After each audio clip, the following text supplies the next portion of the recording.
Eventually, they're supposed to be giving me a new tablet, but for right now, when I put on my camera, that's what I get.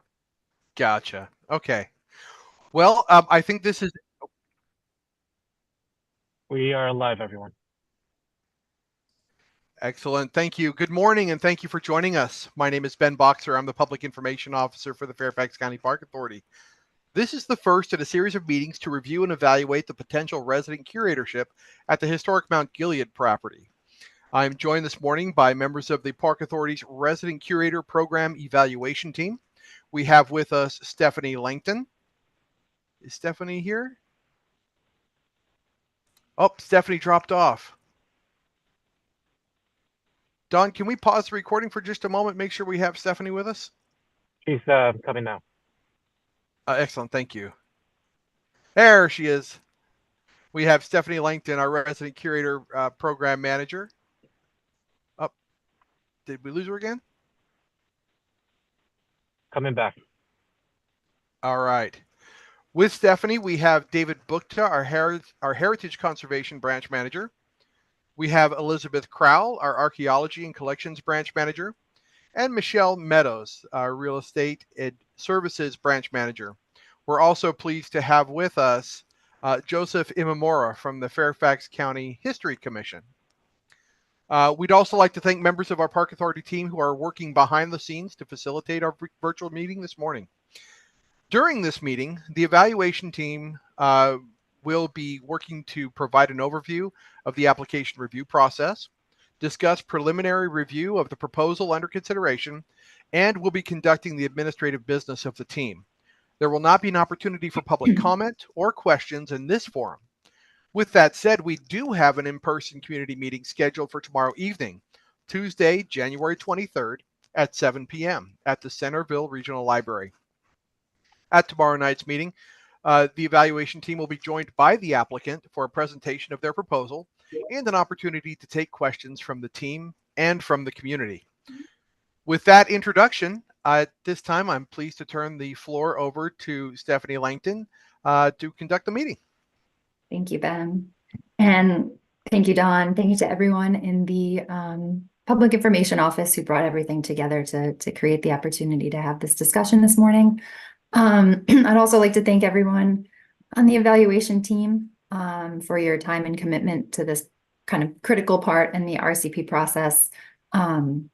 I know several of you have been involved on evaluation teams for the RCP in the past, and you all know how many moving parts there are, different Park Authority branches coming together, county agencies coming together to make it all happen, and so we really appreciate it. Today, we are here to focus on the Mount Gilead House in Centerville. We're hopeful to find a good fit for what would be our 5th curator site. So as you know, this past fall, we carried out our application period for the property, and we received the application that we'll be reviewing and scoring in the upcoming weeks. And so this meeting today should be brief. We are here to prepare for our public meeting tomorrow evening to make sure that we are prepared to hear from the applicant and provide any questions or feedback to them and equip ourselves, to be able to score the application and make a determination in early February. So our agenda begins with a program overview. And if there aren't any questions from the team at this time, I'll dive in. Are we good to go? So I'm sure you're all familiar, excuse me. I'm sure you're familiar with the program basics. So in the interest of time, I would like to highlight just a few items specifically to guide our review in the application. And excuse me.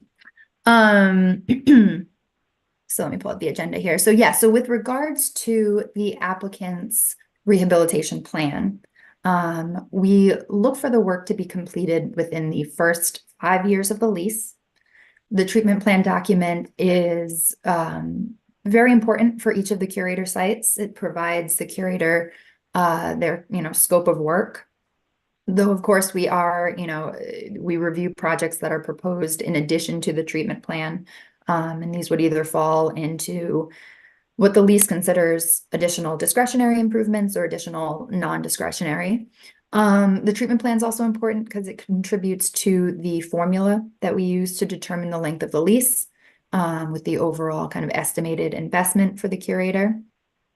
With regards to public access, the program requires reasonable public access consistent with the use and nature of the historic property. And so we accept one annual open house, but we are certainly open to other proposals. And, within the lease, we would need to determine and outline what's expected and what the parameters are. So again, in terms of things within the scope of our review for the RCP, any proposed uses or improvements that are outside of the anticipated physical boundary of the leased property, or that would kind of impact the operations and use of the park outside of the curator lease boundary, that would be considered sort of outside of the scope of our review and evaluation. That would not necessarily kind of rule these proposals out, just to note that they may need to be carried out through channels that are separate from the RCP, requiring additional due diligence with different department branch reviews, perhaps even an additional public engagement. With that said, the land that we typically, lease it's generally between a half of an acre to an acre, depending on how the property sits on the site. Park management will continue to maintain the area outside of the leased property. So these are all the things we want to think about going forward in our review. Are there any questions along the lines at this point in terms of our parameters for reviewing the application? No. Okay, so in terms of our review, since we have received this application, there have been some preliminary reviews that have already occurred to get us to where we are now. There was an administrative look to ensure all components of the application were provided, that we had everything we need to move forward in the review process. It then went to a financial review. The financial review is covered by our contact in the County Department of Finance, and only the applications that are approved in this process go on to the final step, which is where we are now, and that is the evaluation team review. So team members should have in their virtual packets a copy of the redacted application package, the historic structure report and treatment plan that I mentioned from 2021. There's also the master plan for Historic Centerville Park in there for reference.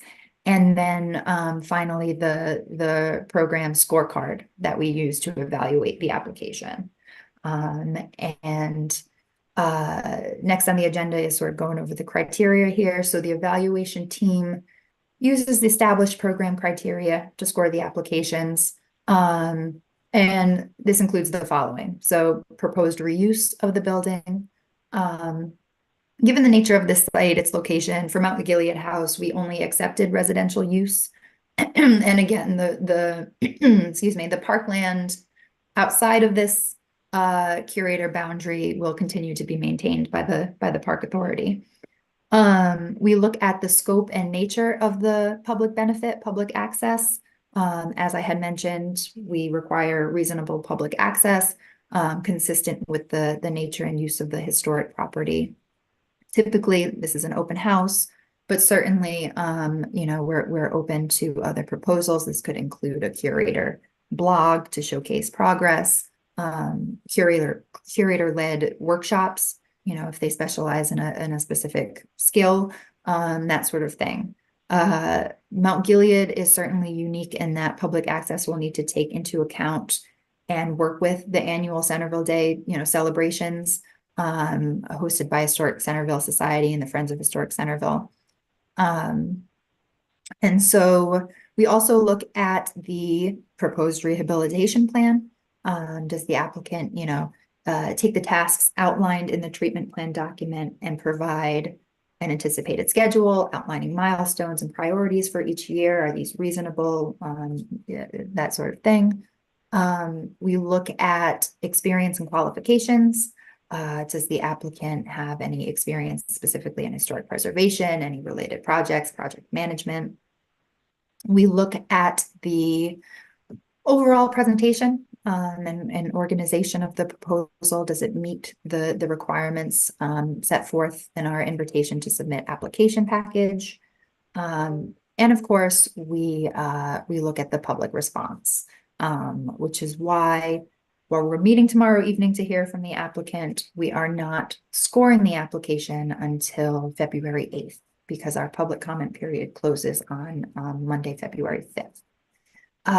So as I mentioned, if since we're incorporating the next kind of section in our agenda into our discussion here, we have our meeting tomorrow evening where the applicant will share the proposal. The evaluation team will have the opportunity to ask questions and provide feedback. And then we'll hear from the public as well with any questions or comments they have. The meeting scheduled for the virtual working session, our next one scheduled for January 29th, is as needed. So we'll use this meeting as an opportunity to review kind of any new materials that we might request from the applicant at the public meeting. So following the meeting tomorrow evening, we should know whether or not this additional meeting is needed or not. And if it's not, we go on to the February 8th meeting where we will fill out our scorecards and make a determination. So at this point, are there any questions on anything you'd like to review? Because with that, it's just I'd like to provide just a brief summary of the application package that we're looking at, and allow for any discussion if the team has anything they'd like to bring up. The applicants are owners of 5-star Manassas, so this includes a Class A contractor's license. One of the applicants is also a licensed history teacher, and they propose a 15-year lease with about $220,000 in investment. The proposed public benefit, public access, I think honing that in the proposal into what's feasible and what's not is something we'll have to consider, because they do offer, in addition to open houses and coordinating with historic Centerville events, they propose other events and activities related to the property and the history as well. But certainly I'd say I'll kick off the discussion. I mean, the passion for history and heritage conservation is clear. Not to mention the professional work experience that demonstrates an understanding of building construction, the Secretary of the Interior standards, flexibility to handle any kind of unforeseen circumstances when these in these types of projects. But I'd like to kind of open the floor if there's anything the team would be interested in discussing at this time in advance of the meeting tomorrow.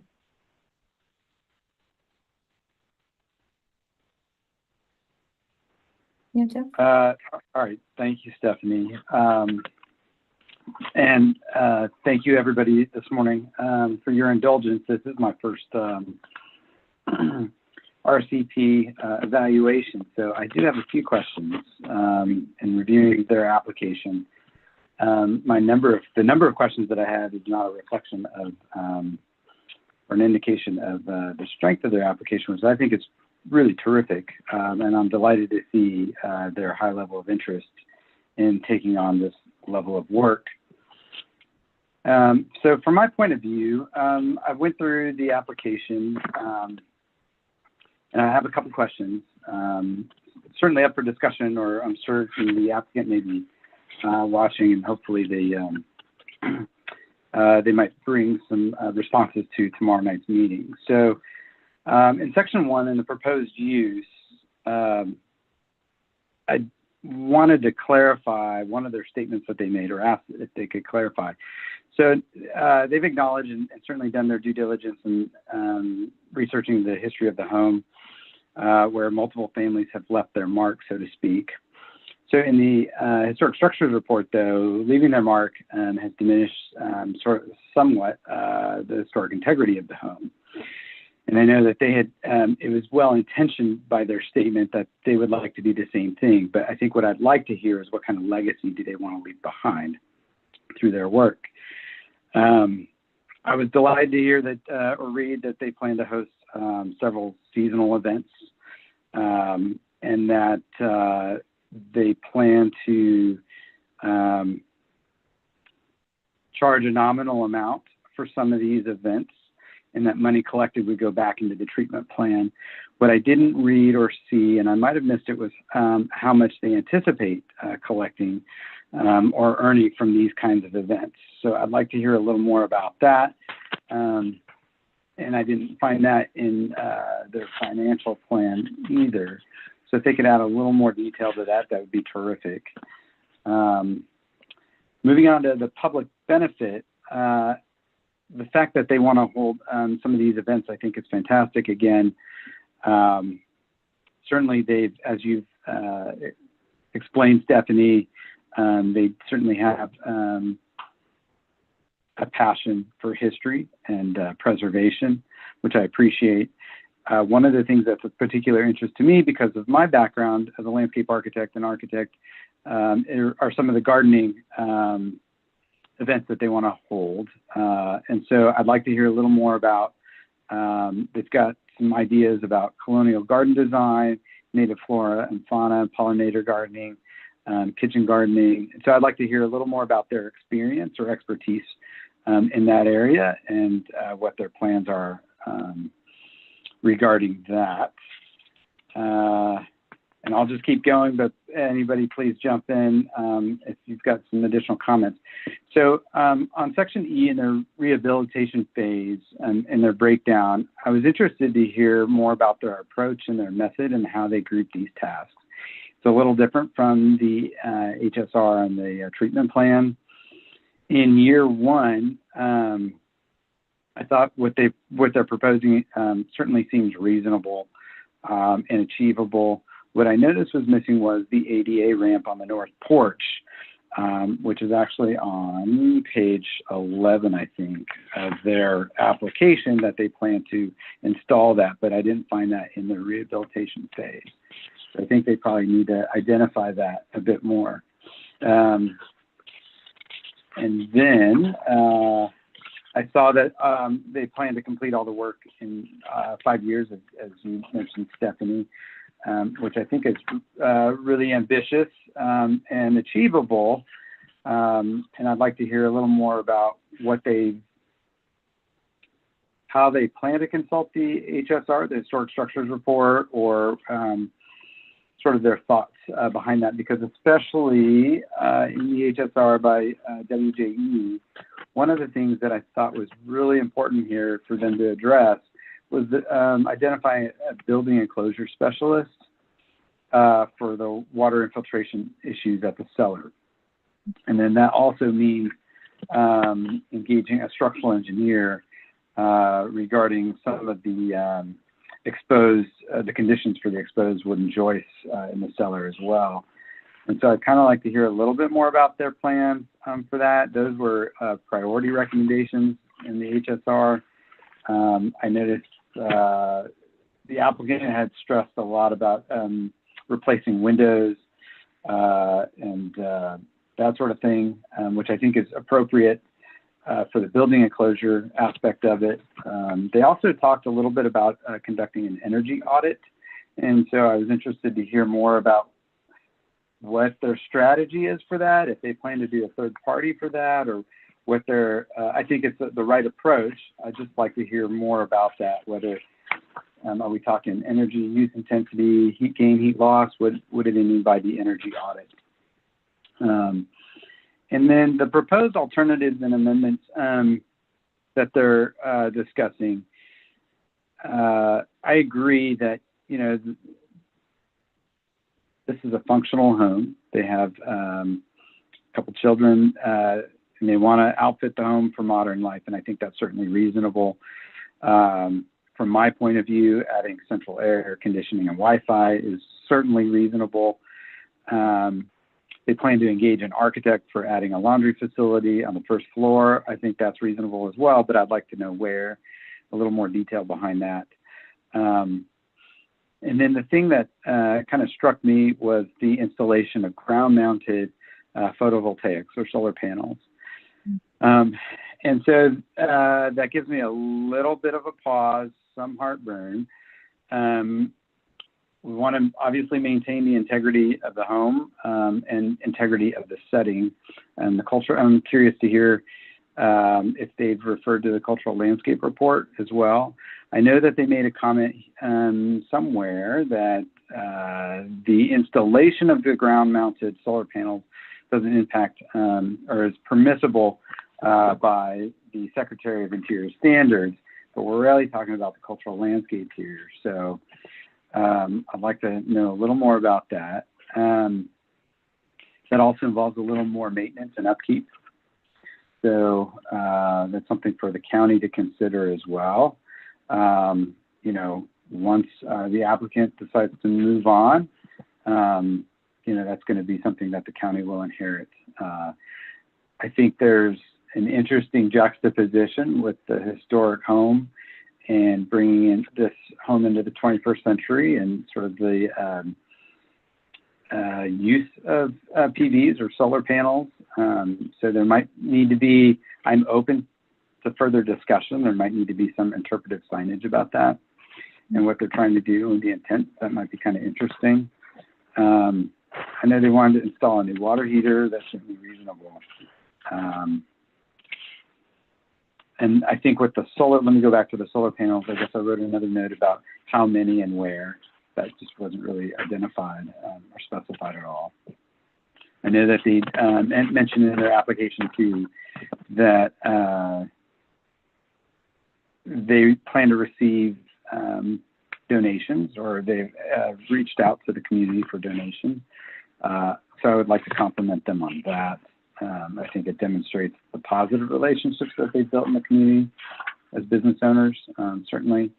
And I think that they have mentioned even Home Depot was one of them, Sherwin-Williams. All these things are really terrific. And I think one thing, I know that they had talked about repointing.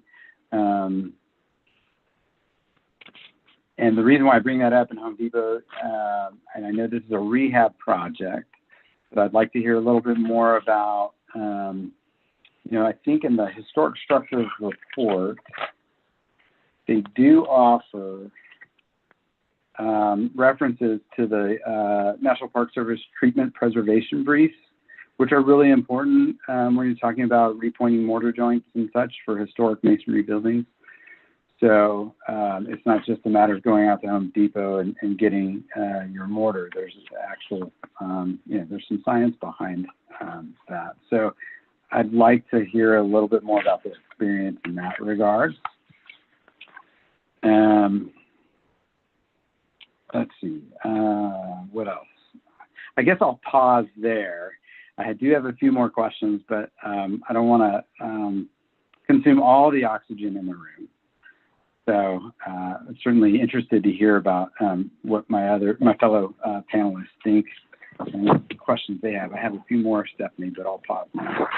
And that's great. Thank you, because you touched on some items I had on kind of my list with my review and a few others as well. So.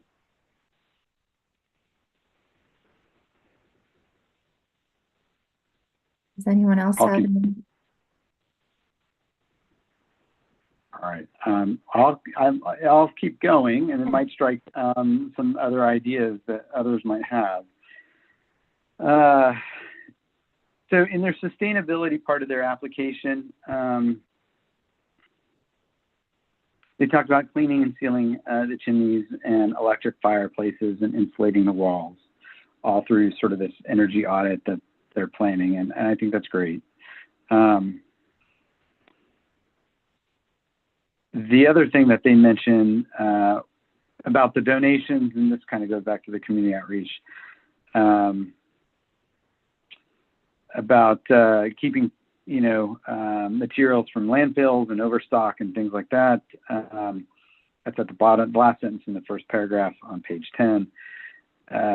My question is, what do they plan to remove, and what does their waste management plan look like? So I think that's really important, or as equally as important. And then what else do we have here?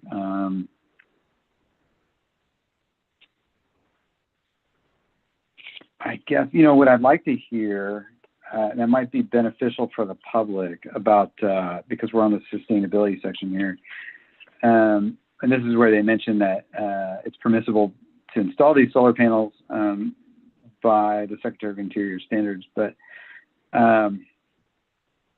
it might be helpful for the public and certainly the panel here if there's been a precedent elsewhere where that, something of equal scope, scale, and complexity that they know about, to just bring that to the discussion. On their accessibility page of their application, I thought it was really terrific that they mentioned the social media account and website that they plan to upload. I think that's also part of accessibility. It's not necessarily ADA, but it's also people who may not be able to visit the property. So I think that's a terrific aspect of their application. Again, this is where they talk a little bit about the ramp that they plan to install, as well as producing a 3D printed exhibit of the phases of the home's history and construction will also be available for visitors. So I thought this was exceptionally cool and kind of neat, and I'd like to know where they plan to store that. I really like that aspect of it. That's something that you often find at other interpretive sites, and so something I'd just like to hear a little bit more about. Their general qualifications, Stephanie, you had mentioned, they bring a lot of practical experience through their business. They do have a contractor's license, Class A. I was delighted to see that. I'm interested to hear more about what kind of repairs that they've made. They did offer 2 examples in 2 homes that they've, the Glen Fittage House as well as the Crown Rose Estate. And so they went into some detail about, most of it was sort of exterior painting and refacing. And so there's a little more involved in bringing Mount Gilead up to good repair, to bring it into good repair. And so beyond just sort of exterior painting and refacing. And so I'd like to hear what kind of experience they bring to that, or at least their approach with that. So I've offered a lot of questions, but I also want to, add that there's a lot of positives in their application about their experience bringing historical literacy forward to the public through educational means. I thought that was pretty terrific. So I'm glad that they bring that experience as well. What else? And then on the professional services providers general qualifications, so they don't have any plans at this time, but they did mention they have intent to hire an architect and an engineering services, I think was one of the cost items or line items in their proposal. I'd like to hear a little more about what, if they've done some research or homework behind that already, if they've reached out to anybody. Certainly it's going to take some additional expertise to help them with this, both, they might be able to help. Obviously they want an architect for the laundry facility. The building enclosure specialist, I think, is critical. Structural engineer and such is important. And I'd like to hear a little more about that. And then I guess the other question I have, and I didn't quite see this in the breakdown of in their financials and their projected cost budget, and I know this has been addressed previously in other curatorships, was escalation, cost escalation.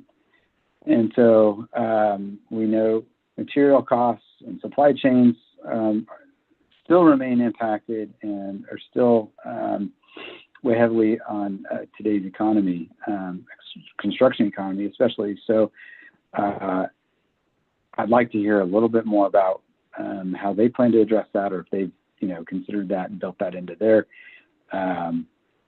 budget. And I imagine the county has as well.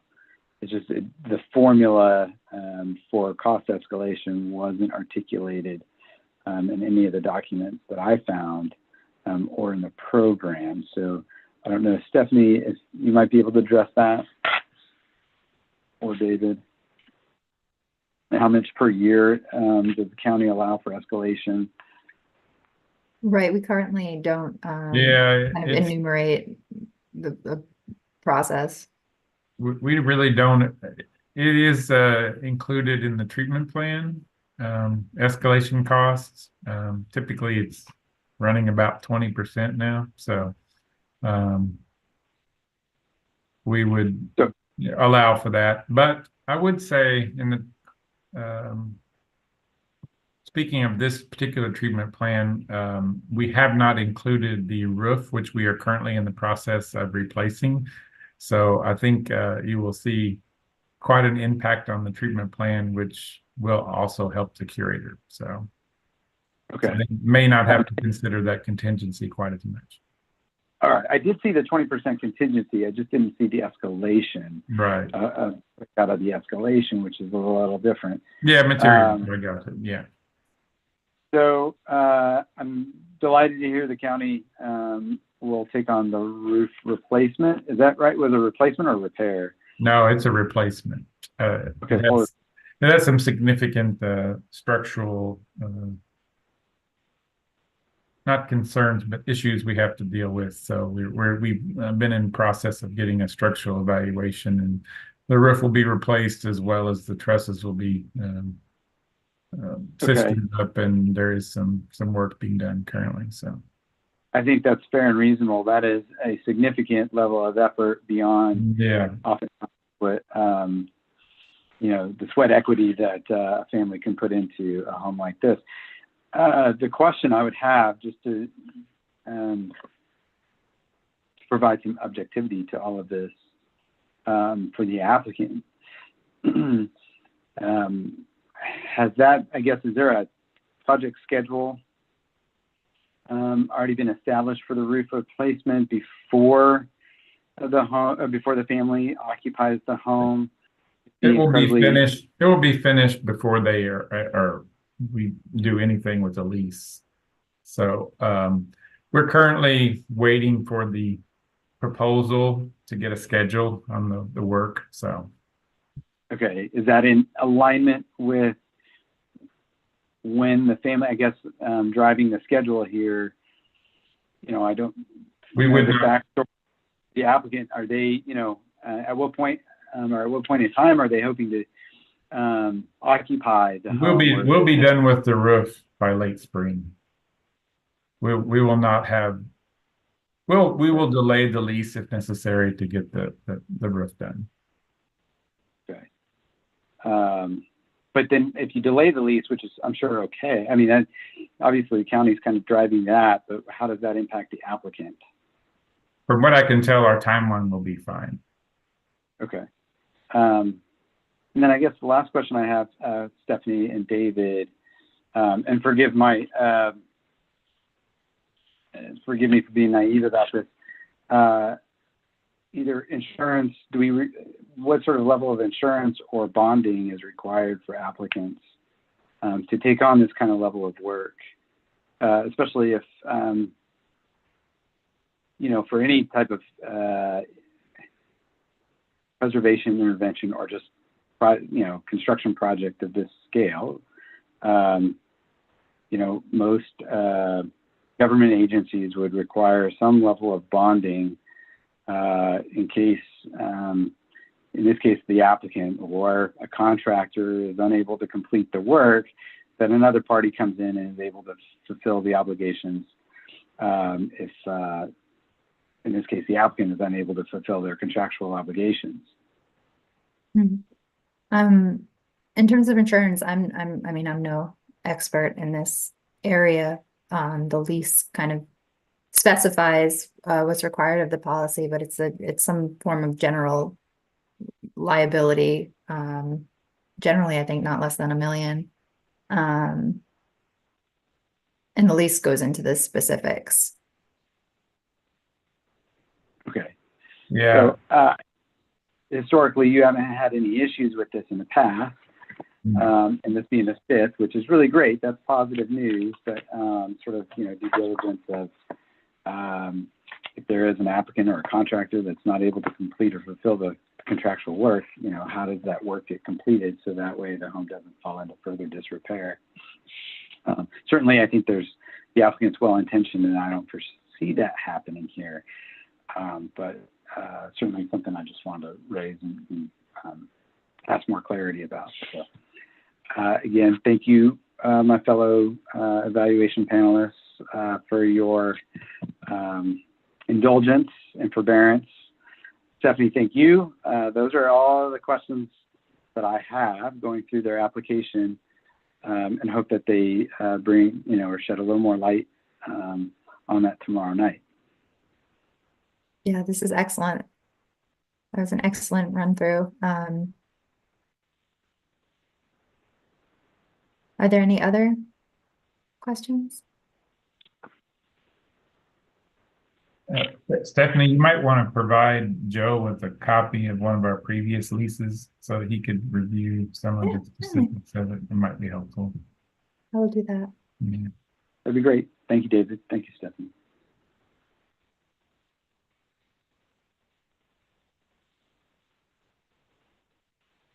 Then I believe that's it. I believe we're looking forward to hearing from the applicant and getting some clarification on these questions.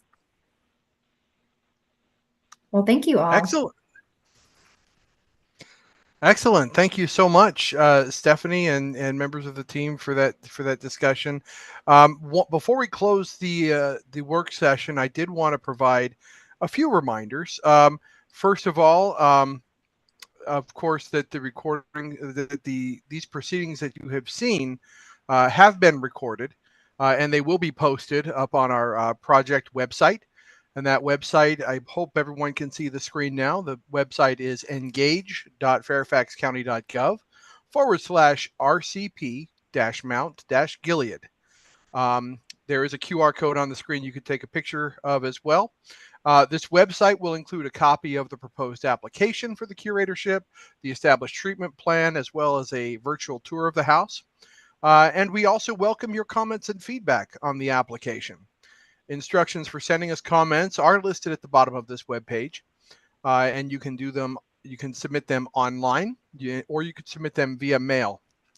And we are accepting those comments through February 5th.